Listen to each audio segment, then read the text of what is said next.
Hello there. Yes, it is me, Nick, introducing the Star Wars Time show. Not Matt this time. Matt is on vacation, enjoying a nice birthday weekend with the family, birthday week with the family. Well deserved. Matt has been through a lot. Obviously, we know broken leg and all. He's been going through a rough one. So let's all wish Matt a happy birthday and a good vacation for all of those listening. And when he comes back, he will regale us with the tales of his successful birthday weekend, even though they may be limited by his busted leg. Of course, we wish Matt the best, always. But yes, today is going to be a solo show for Nick. Just going to give you guys the hits of the week, have a little discussion on the Knights of the Old Republic game, have a little discussion on Andor, some rumors around that. Obviously, we just got the new trailer drop and some other news with that as well. So you guys can strap in for a nice little cozy fireside chat with Nick, probably be about an hour to an hour and 20 minutes long. So you guys can just listen to this at your leisure. But hey, man, let's kick it off. Like we usually do, we usually talk about what we did during the weekend, see if there was anything fun out there for you guys to pay attention to outside of Star Wars world. And I will say, if you guys enjoy like food shows / like mini documentaries, one series that just released recently on Netflix called Street Food USA was particularly good. Taylor and I would say binge watched it over the weekend. We have one episode left. I think there are 6, but basically what the show does is it travels around to different cities in the United States, and it looks at their street food scene and like what makes it so special, and really kind of deep dives in on the people who run these shops and where their passion for food came from and how they got started cooking and everything like that. And I thought the show was truly amazing. So far, the only episode we haven't watched is the one that's set in Oahu, Hawaii, because we're huge poke fans, and we know that if we watch that, we're just going to be ravenous for poke. And we're trying to decide, like, do we want to order poke, have it there, and eat it while we're watching it, or do we not want to do that because our poke won't be nearly as good as the poke that you can get in Hawaii?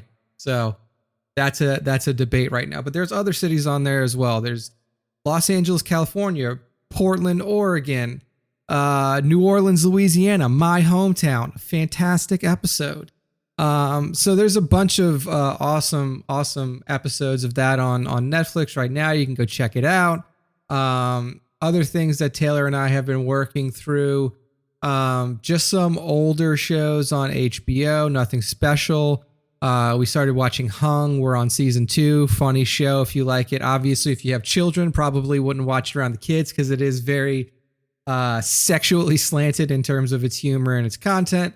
But if you want something else that's new, if you have Apple TV, check out Loot. That's a new show with Maya Rudolph in it and Adam Scott.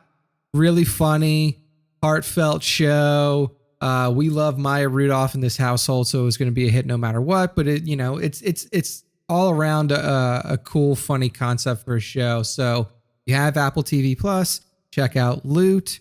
Very strong show. It's a 25-minute comedy, so easy to watch, easy to digest, and I think that some of you guys out there would like it. So check it out.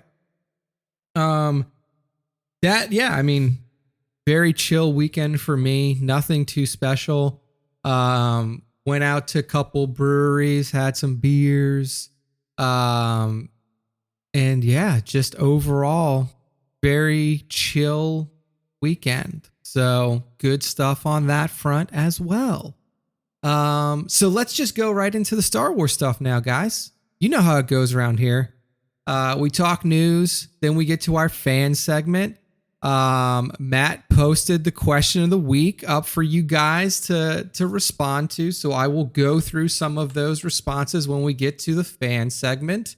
And we, of course, will close it out with the top 5 like we always do. We always close out with the top 5.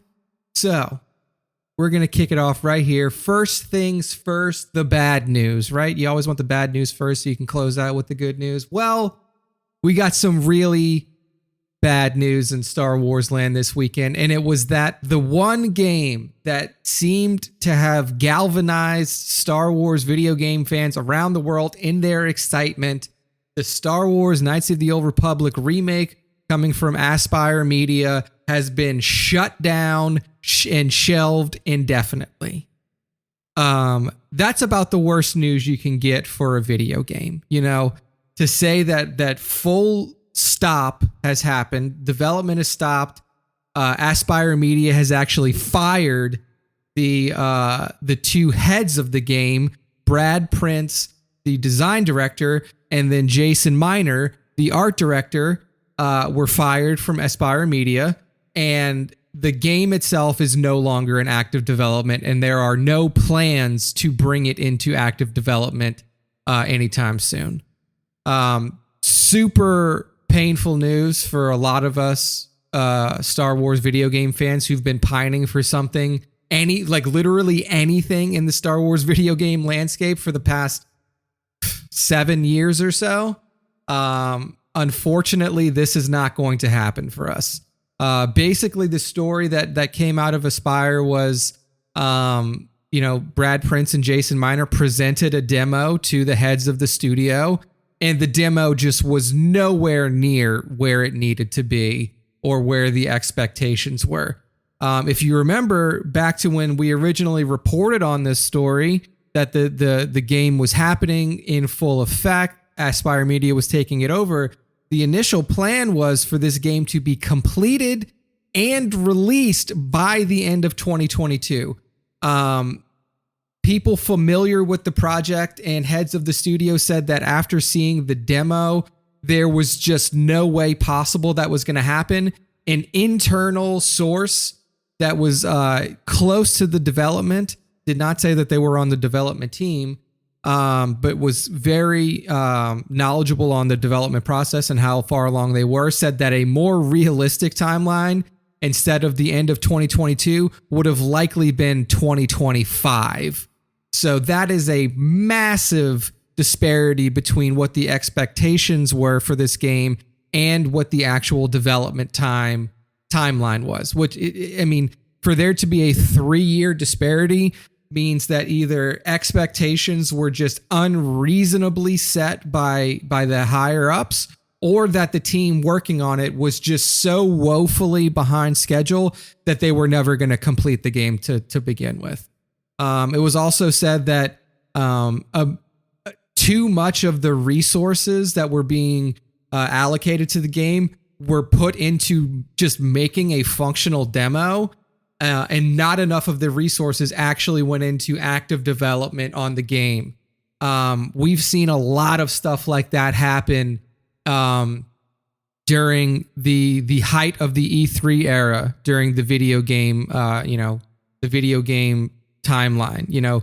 Studios would spend huge amounts of money just to get a demo to show on stage at E3, but then what ended up happening was the demo was not representative of what the game was. It started to cause uproars with fans. I mean, just go back and look at all of the issues with Cyberpunk.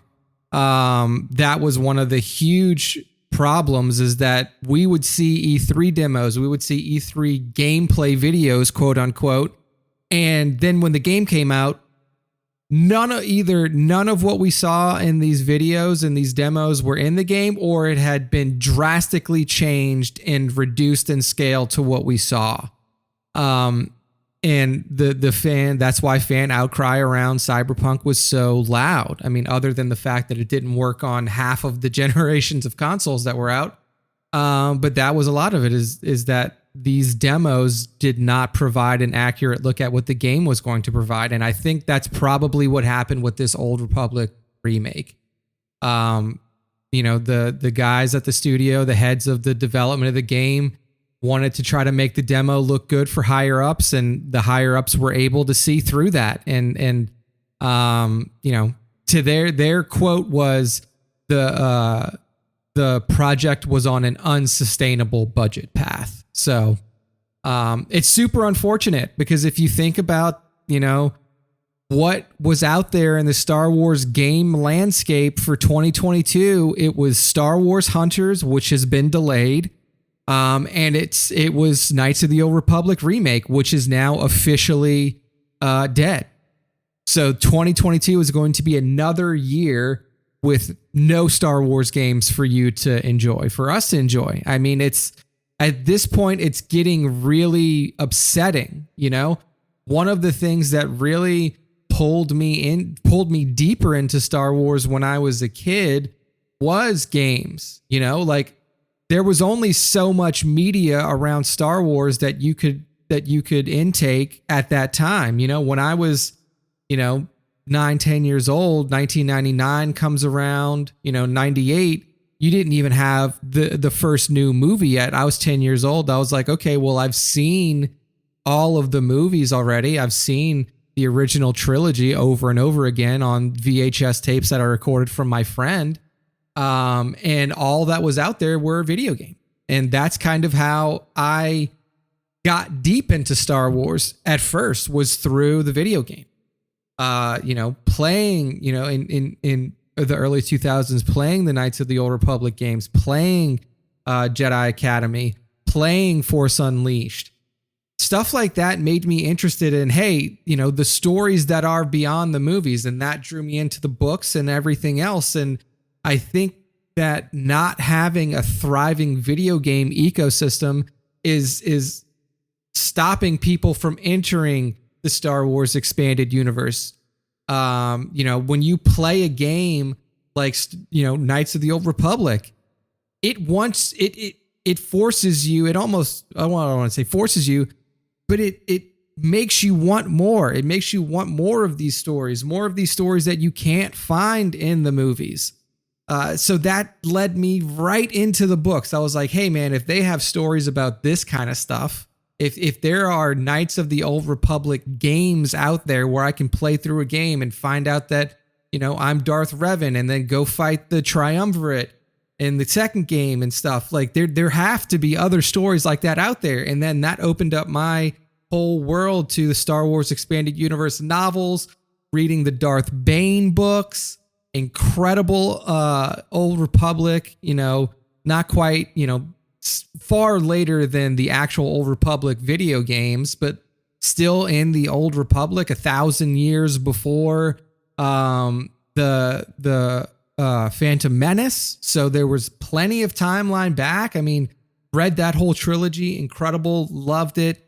Went on to the projects that happened during the active Star Wars timeline. So I read the books that came after Return of the Jedi, Truce of Bakura, read the whole X-Wing series. Then I dived into the old Thrawn books. Then I went into the Legacy of the Jedi. Like there were so many pieces of expanded universe that I delved into because of Star Wars video games.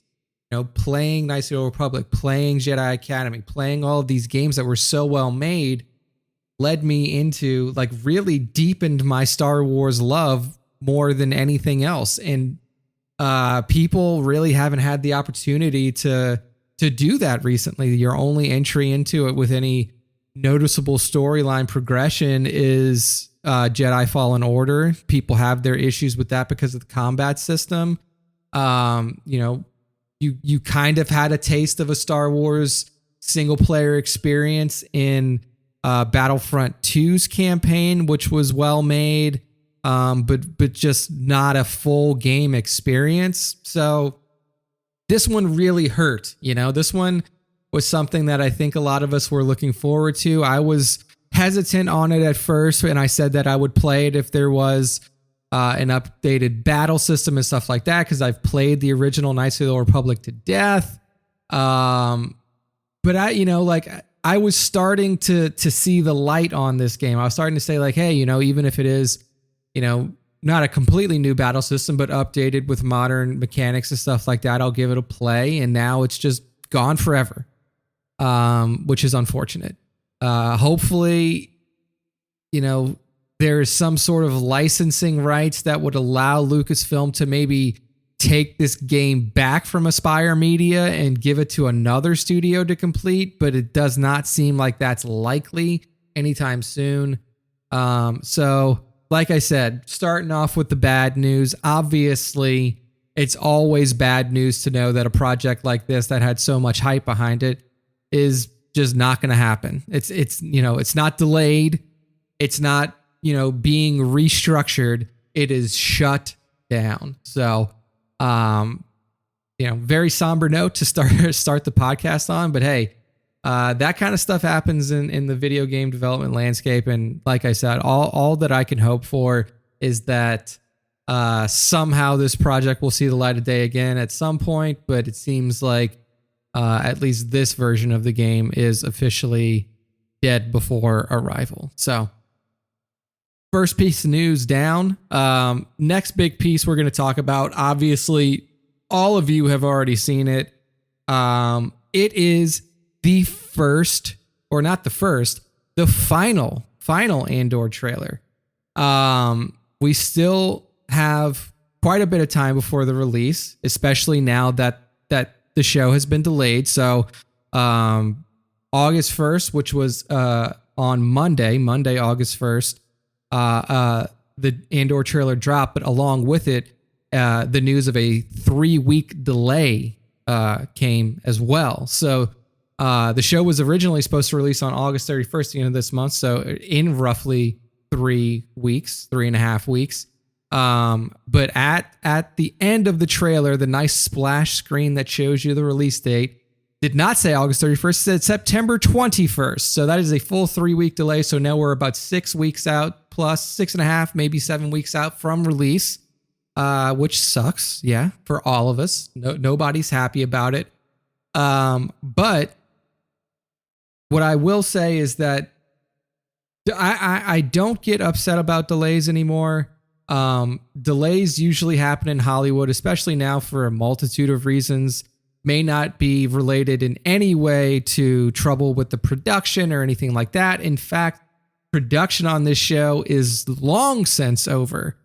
So more than likely it has something to do with, some of the post effects, anything like that, like anything that happens post production, whether it's visual effects, sound effects, anything like that. Maybe there was an ADR session that needed to happen that needed to be delayed with some of the characters, anything like that. But it doesn't seem like this had anything to do with like actual production issues, because we're so far beyond the production date of this show.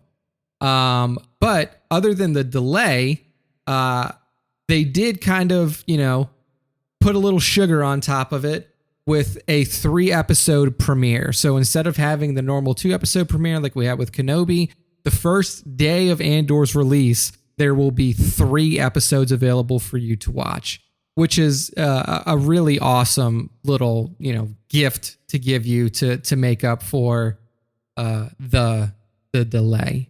That being said, that just means there's less, with a 3-episode premiere, that just means that there's less time to watch it over too. So you'll have less weeks of new Andor coming out. So that's really up to you about how you feel about it. If you would rather more upfront or have more weeks of new Star Wars content to come. So that's the big news there. If you haven't seen the trailer, go watch it. There's some awesome content in there. Obviously, 2-minute to almost a 2.5 minute long trailer shows some scenes on Jeddah, shows some scenes of what the Empire is doing with Project Stardust potentially. We see what looks like slave labor happening in some of these camps as you see like workers in these, I don't want to say prison uniforms, but workers in very drab and clean uniforms working through Imperial facilities. Awesome shots of Mon Mothma in the Senate, and just a general sense of like, this is what's happening in the galaxy. The grip is tightening, but the grip may be loose enough for people like Andor, like Cassian, to pass through it. one of the things that he says in the trailer is the Empire is so fat that they don't even realize when somebody like me sneaks among their number. And you see Andor in a in an Imperial outfit. So clearly we're already seeing him as a spy infiltrating the Empire. We get to see we get to see him as a young kid too. The first time that he ever, messes with the Empire. We get to see Saw Gerrera in here. A lot of good stuff. You get to see scenes on Jeddah, and a lot of Imperial machinations that are happening in the background. So the trailer itself gave a lot of great information, a lot of focus on Stellan Skarsgård's character. So it will be interesting to see exactly how in depth he plays into the show and what his role is. But yeah, I mean, overall, a fantastic 2.5 minute long trailer. Gives a lot to look forward to. Already starting to plant the seeds of rebellion. You can hear at one point in the trailer an Imperial, probably middle management officer or something like that saying there are pockets that are popping up. There are cells that are popping up, obviously talking about the pockets of resistance and rebellion that will eventually codify into the official rebellion against the Empire. Overall, fantastic trailer. There was also a new poster that dropped for it that is in, perfectly standard Star Wars format, big character leading down into smaller characters. But I like how it does have almost like a sketchbook type of feel to the poster. So make sure to check that out, StarWarsTime.net. You'll have the trailer on there and the poster as well. So enjoy that. And then there's also some other pieces of news from Andor as well. One of the big, uproars, I guess you would say, from the Kenobi series was that people were unhappy with the volume now. The people don't like the volume. You can see the volume. And that's not going to be something you have to worry about with Andor. Tony Gilroy has come out and said that Andor does not use the volume. So Tony Gilroy, speaking to Empire Magazine, says, we didn't use stagecraft at all. We're old school. Stagecraft is just the internal name or the proper name for the volume. So knowing that, people who had issues with Kenobi and how it looked in certain areas shouldn't have that issue anymore because Andor does not use the Star Wars volume video wall or stagecraft or whatever you want to call it at all. Tony Gilroy wanted to take a very old school approach to it, and they chose not to do it. Also, I don't believe that the volume is available in every studio. And I know that a lot of Cassian or a lot of Andor's filming happened overseas. And I believe that primarily stagecraft / the volume is used when filming in LA. So that may have had something to do with it. But yeah, I'm not 100% sure if it was completely up to Gilroy whether he wanted to use the volume or not, or if there were other heads of the show who gave their opinion on whether to use it or not. But yeah, Gilroy went into a little bit more detail about some of the setups. Said that they worked in Scotland, walked up mountains for hours to set up one shot. So you can see that he went to great lengths to ensure the visual aspect of this show isn't, feels real because it is real, I guess is the best way to put it. So, very cool that they went to those lengths just to make sure that the visual aesthetic of the show was so accurate to what people may want from a show like Andor. So, awesome stuff there too. There's also some rumors around Andor from Making Star Wars, how the Death Star is going to connect to it. Obviously, we know that throughout this entire timeline of Andor all the way up to Rogue One, the the Death Star is actively being built. It's actively being built. And one of the ways that it's being built that we're going to find out about in Andor is through slave labor. So essentially what you have is all of these prisoners that the Empire has are being conscripted to do the work that they used to do. So you have scientists, you have engineers, you have all of these incredibly intelligent people that have been imprisoned by the Empire for whatever reason, whether it be political dissidents or any crime that the Empire could make up to arrest these people. They are now conscripted as slave labor to work on Project Stardust, which we know from Rogue One is the project that is building the Death Star. This is where it comes into seeing these people in these very clean, I would call them prison garb, full white outfits, orange stripe down the arm. At one of the points in the trailer, you see a full room of these people just working and kind of, looking off into the distance as somebody walks into the room. So slave labor is going to be a big focus on this. And I don't think that's surprising. I mean, we know how the Empire works. There are a ruthless organization that will literally, they'll take anybody and they don't really need a reason to. They'll take you because of your expertise alone. I mean, we saw that happen with Galen Erso. I mean, Galen Erso was trying to live a simple life as a farmer on a different planet to try to get away from the Empire, tracked him all the way down, and they took him from his family to say that he needed to work on this project, and he did. And ultimately, it was that type of coercion and enforced labor that led to the destruction of the Empire, the destruction of the Death Star and the Empire. Because you have people like Galen Erso who are forced into working, that don't want to do this work, that don't want to support this regime, that build in these types of fail safes for people to discover. They build in the shaft that Luke Skywalker shoots the missiles down in A New Hope and destroys the Death Star with. They build in these little points of failure. So at the end of it, yes, you may have gotten your giant Death Star built because of slave labor, but it was also destroyed by those same people who you forced into doing it. So, very interesting stuff there.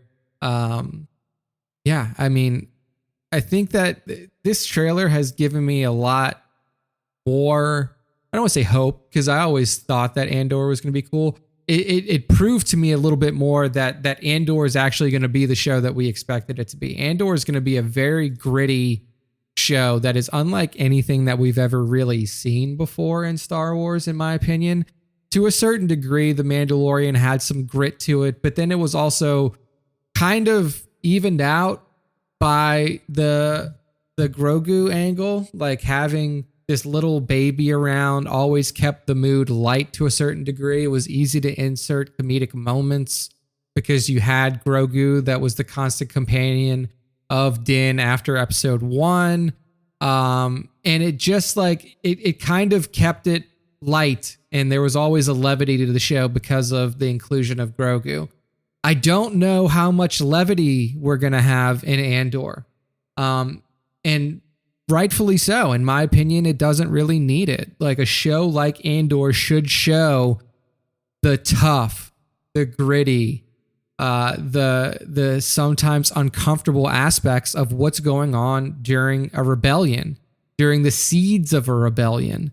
If you think about Rogue One, were there moments of levity? Yeah, definitely. I think that K2 did a great job of adding moments of levity into that movie, but I don't think that that's what you remember from that movie.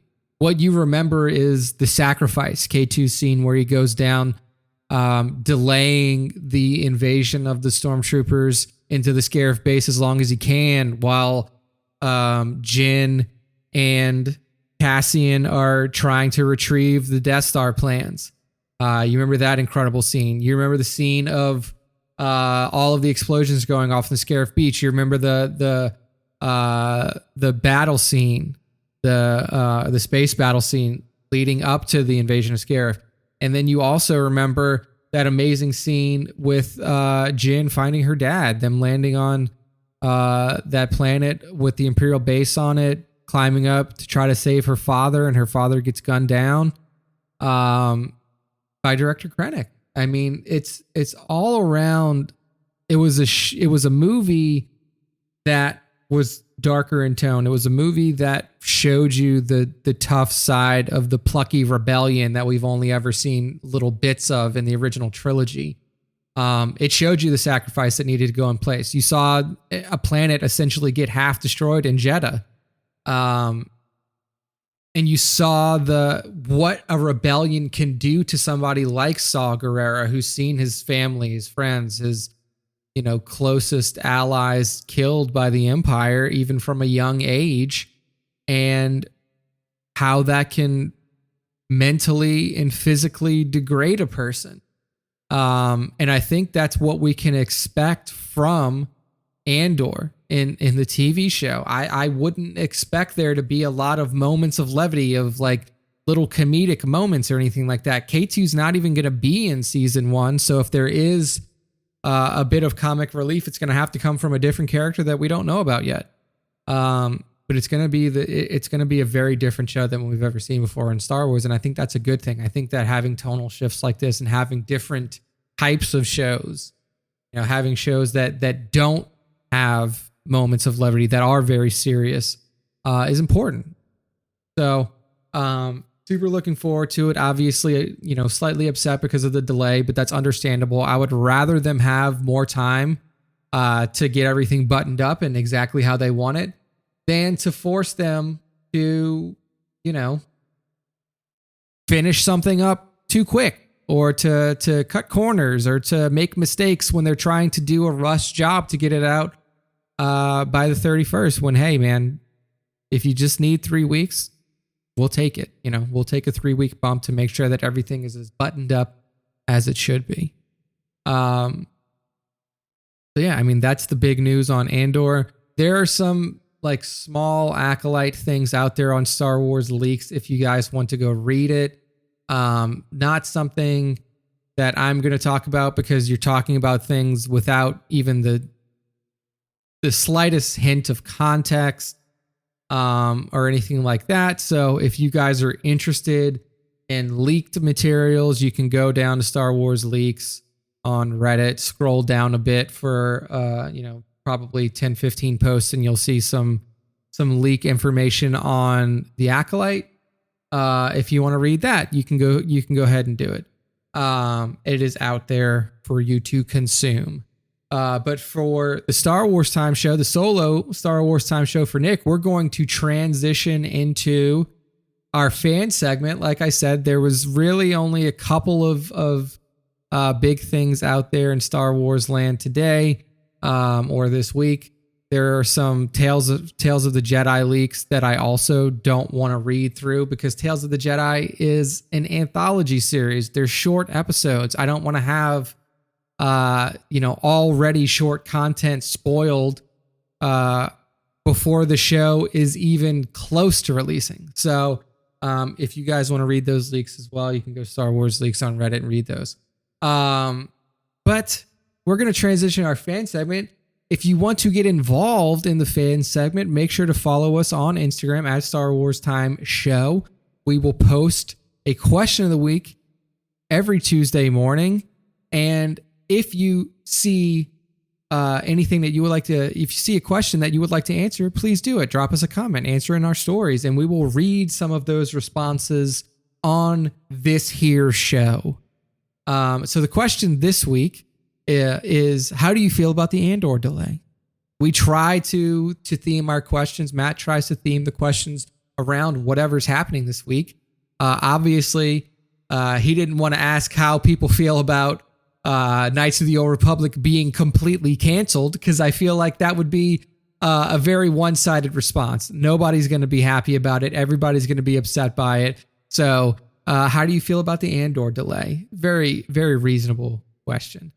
So let's read some of these responses. Tones1138 says, seems odd that they have given no explanation for the delay. It'll be worth the wait after seeing the trailer, though. Really looking forward to this show. Yeah, I mean, no explanation. I also don't think that there's an explanation needed. A lot of times we as fans feel like we should get an explanation for everything. And this just isn't like Star Wars fans. This is fans of anything. Like whenever anything happens, we feel entitled to information about it. Realistically, we don't need it. What would it make a difference if they said, hey, we're delaying 3 weeks because we need to do an ADR session with Diego Luna, but he's on vacation? Like, I don't know if that would make that big of a deal. Or, you know, would it make a difference if they said, hey, yeah, like we need 3 more weeks because we want to polish up the special effects? I don't think it makes a difference. But yeah. So Tones wants a little bit of an explanation, but he's really looking forward to the show after seeing the trailer, as am I. Cody Tweedy says, if it's to fix the CGI on those clone troopers marching, I'm for it. Still looking forward to the show. So obviously he saw some CGI that he feels needs some polish. So maybe so he's thinking that maybe what the delay is for, like I said, to put some polish on the special effects. Maybe so. Who knows? Thank you at Cody Tweedy for your response. Let's see here. Star Wars Black Series clips. If they need extra time to work on it, then I have no issues with the delay. Wouldn't want it to be rushed out if there are improvements to be made. That's kind of my thought on delays in general now, whether it be with TV shows, whether it be with movies or video games, is the people who are working on it know when they need more time. The problem comes in when the people who are working on it know they need more time, and the people who are not working on it, who are either studio heads or publishers or, you know, investors, say, well, you know, I don't care if you think you need more time. You're going to release this game in 2 weeks like you said you are, or you're going to release this show in a week like you said you are. That's when the problems come in. That's when issues come in with things being shoddily made, things not looking up to par, things releasing with bugs or with other things that need to be addressed post-release in the video game sense. So I'm 100% with Star Wars Black Series clips on this. If they say they need more time, let them do it. You know, let them have the time to make this as good as possible. Freed3462 says it sucks, but it's just business as usual for Lucasfilm. Now the KOTOR remake being delayed indefinitely really has me upset. So I will say that for Freed, definitely, like, I get it. I talked about it, you know, at the beginning of the show. Definitely not great to have 2 projects, essentially one shut down and then one delayed pretty close to each other. Lucasfilm had nothing to do with the KOTOR remake delay. That was completely an Aspire Media deal.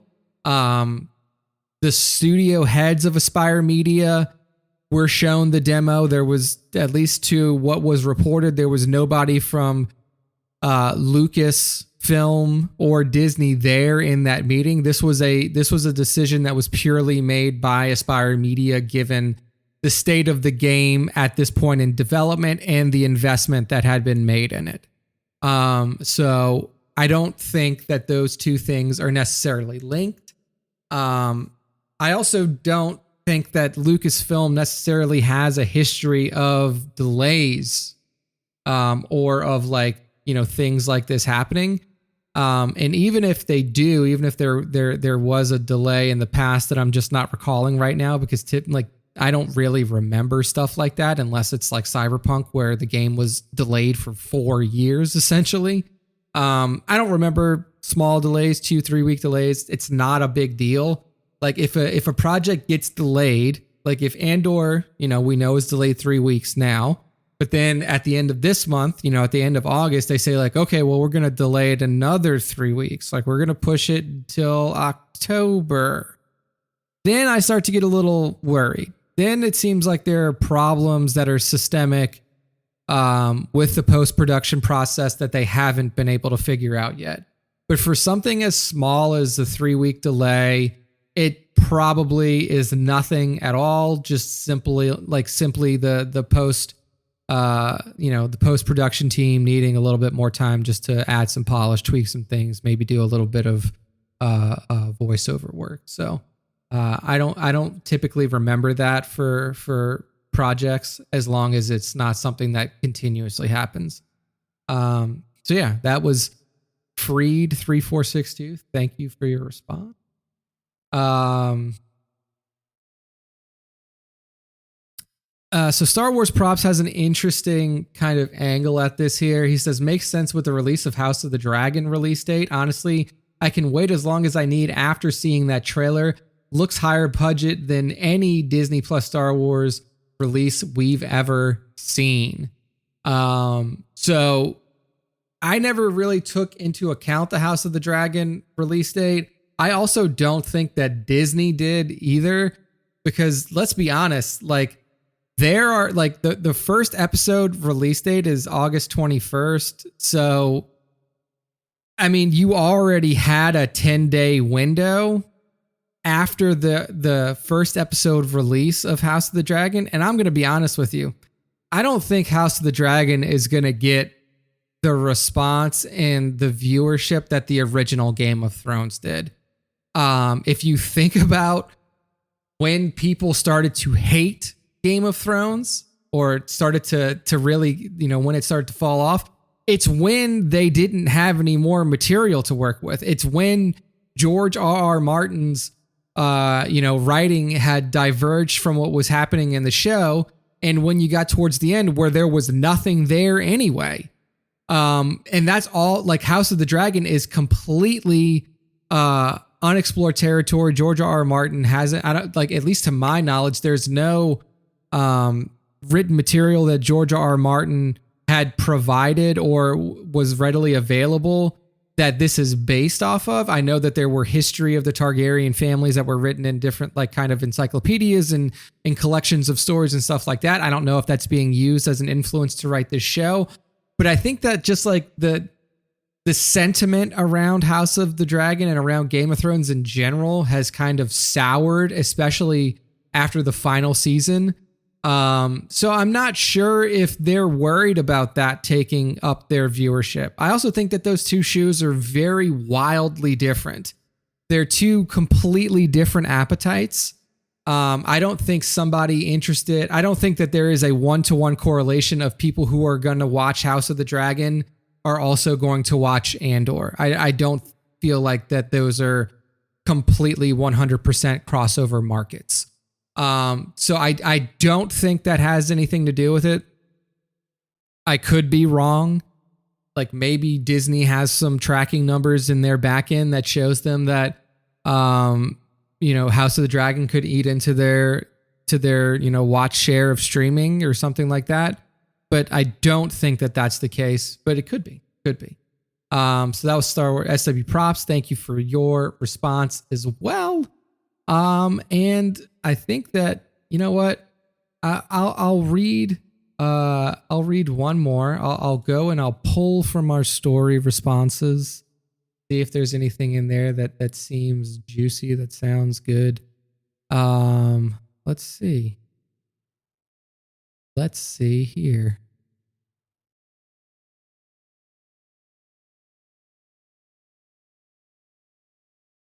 One second while I pull up the story replies. I'll look for Ripix, because Ripix always has something good to say. He says, not concerned. That trailer looks dope AF. Think the delay has to do with other releases scheduled. Maybe they're adding Jar Jar into the show finally. So yeah, I mean, Ripix not concerned. I'm not concerned. A lot of people, so Ripik again brings up like has to do with other scheduled releases. I'm not sure if he means other Star Wars releases. The only one that was close to it was obviously the Bad Batch season 2 that was supposed to release near the end of September. So I don't know if like pushing Andor near the end of September is going to make them rethink the release date for Bad Batch Season 2. But I really don't think that has anything to do with it. I don't think that Disney is afraid of House of the Dragon. I don't think that they're concerned at all. And I don't think that was the reason why this show was delayed. So, thank you everybody for your responses in our stories and on the post itself. Like I said, every Tuesday morning, keep an eye out on the Instagram. That's where the question of the week will be posted. Drop your responses there in the comments or in our story replies, and you have a chance of being pulled to read your opinion on the show. The next way for you to get involved in the Star Wars Time Show fan segment is through our top 5 Star Wars fan artist features of the week. Happens every week. So this is how it works. Matt, the proprietor of all things Instagram on the Star Wars Time Show, will comb the Star Wars art landscape on IG, looking for those of you that tag us at Star Wars Time Show using the hashtag Star Wars Time Show as well. But it is very important to tag us at Star Wars Time Show in your Star Wars art posts. He will look for those. He will pull his favorites and he will feature them on our Instagram account, tagging you and giving credit to all of the artists who do the work. From those shares over the week, I pick my top 5 for the week, and that is how it works. So if you want to get involved, tag us at Star Wars Time Show, use hashtag Star Wars Time Show on your Star Wars art posts, and that is how you get recognized, and that is how you get into the top 5. So this week's top 5 kicks off with at wretched.hive on Instagram. I know that this is, we're in radio land here, everybody. There's no live show this week, obviously. Sorry for those of you who enjoy the live show. We will get back to it when Matt is back on the show. But since we're in radio land right now, make sure to go to StarWarsTime.net. Look for the top 5 Star Wars artists post this week. It should be featured on our header. So scroll through those posts, open up the top 5, and take a look at these amazing toy photography pictures and pieces of art as I go down and talk about them. So first up is at Wretched, WRETCHED.hive on Instagram. You get it? Wretched Hive of Scum and Villainy. But he has an amazing shot of our good friend Din Djarin and his constant companion Grogu. So what we see here is Din and Grogu exiting the Razor Crest prior to the Razor Crest being blown into complete bits. Looks like they've sat down on a beautiful sunlit wheat field. You can see, incredible, grass and foliage growing around them. Beautiful orange glow of the sun in the background. You can see what almost looks like a moisture evaporator off in the distance, and then the Razor Crest off this side, and then Din and little baby Grogu in his bassinet walking out of the ship. Just very well executed shot. I love the coloration, the sun. I don't know if this is actually shot outside or if Wretched Hive did this in his house somehow, but that orange glow of the sun really sells this shot well. Beautiful job at Wretched Hive, at wretched.hive on Instagram. Make sure to give him a follow.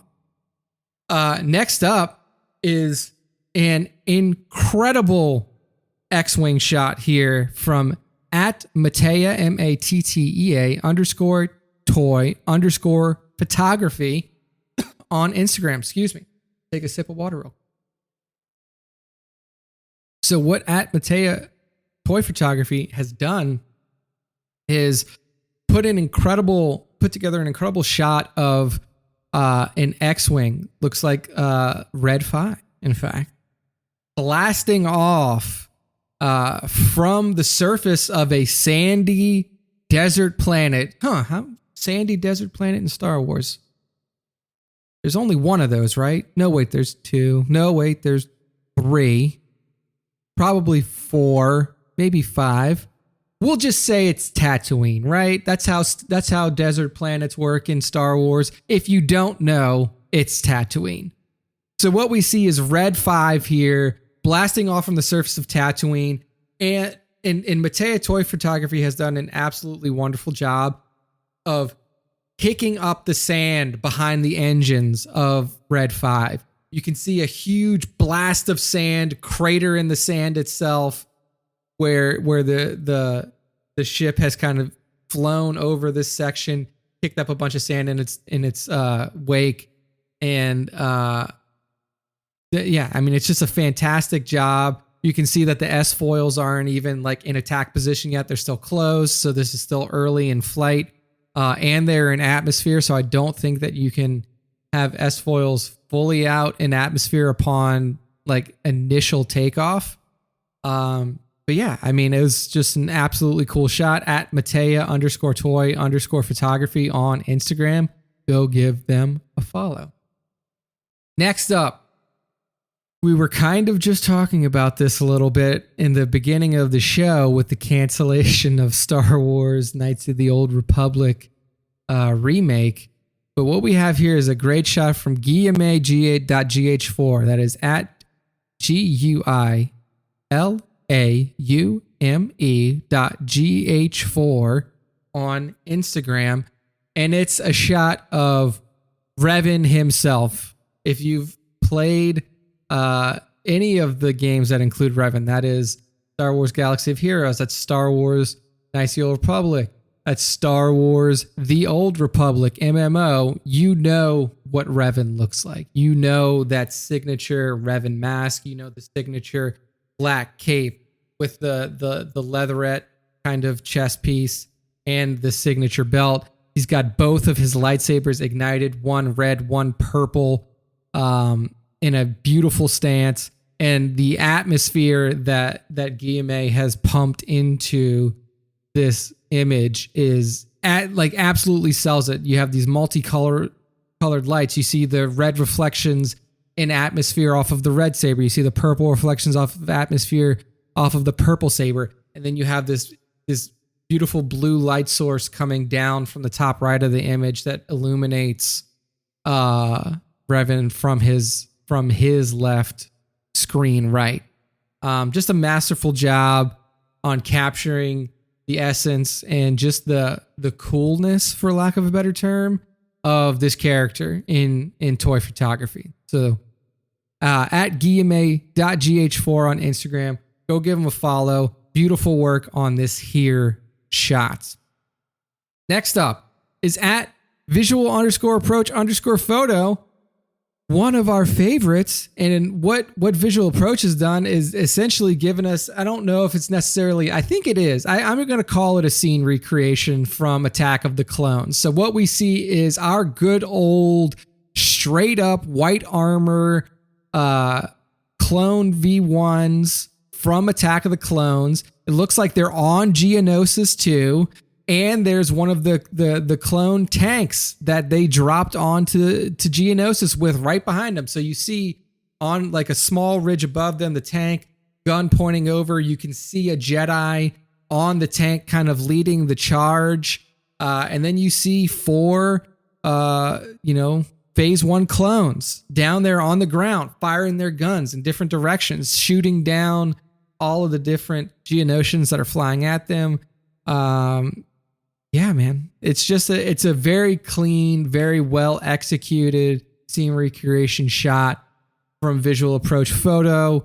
I mean, we've seen Visual Approach just fucking killing it recently in the toy photography game, and it's not just Star Wars, it's everything. It's all of his interests. He's got Star Wars, he's got Marvel, he's got DC, he's got tons. He's got Conan the Barbarian on there. I mean, the guy runs the gamut of what he takes pictures of. Obviously, he leans towards Star Wars a bit, but awesome to see his shots no matter what he is shooting. So make sure to give him a follow at visual_approach_photo on IG. The last one up, I believe this is a first time top fiver. This is at Chris _ Mastree, Mastree _ productions. And Chris Mastree has put together one of the coolest pieces of Star Wars toy photography that I've ever seen. It's absolutely insane. I don't know. Actually, I don't know. I'll take this back because I don't know if this is toy photography. I don't think it is.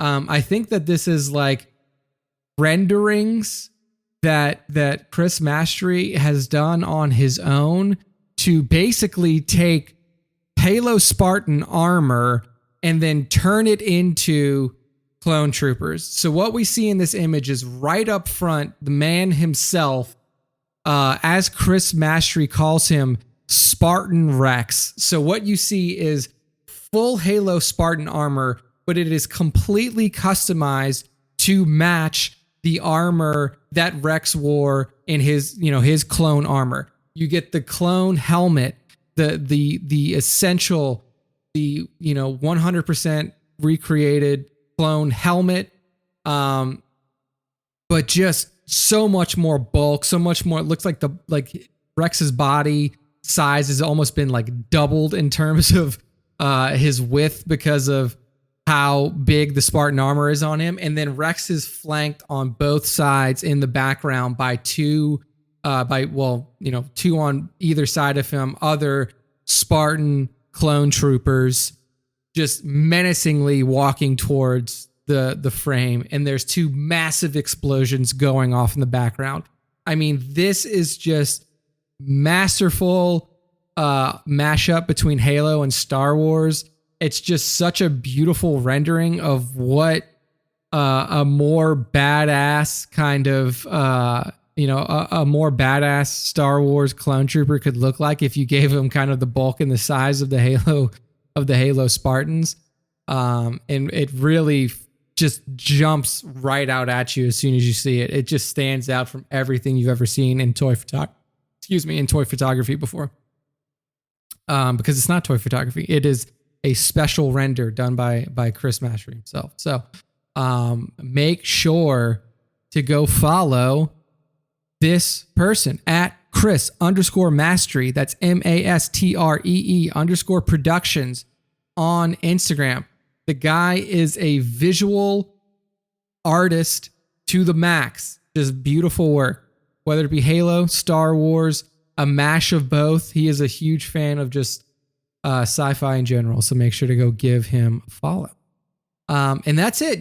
That's the end of the top 5. And as the top 5 ends, so does the show. So that's the end of this week's show.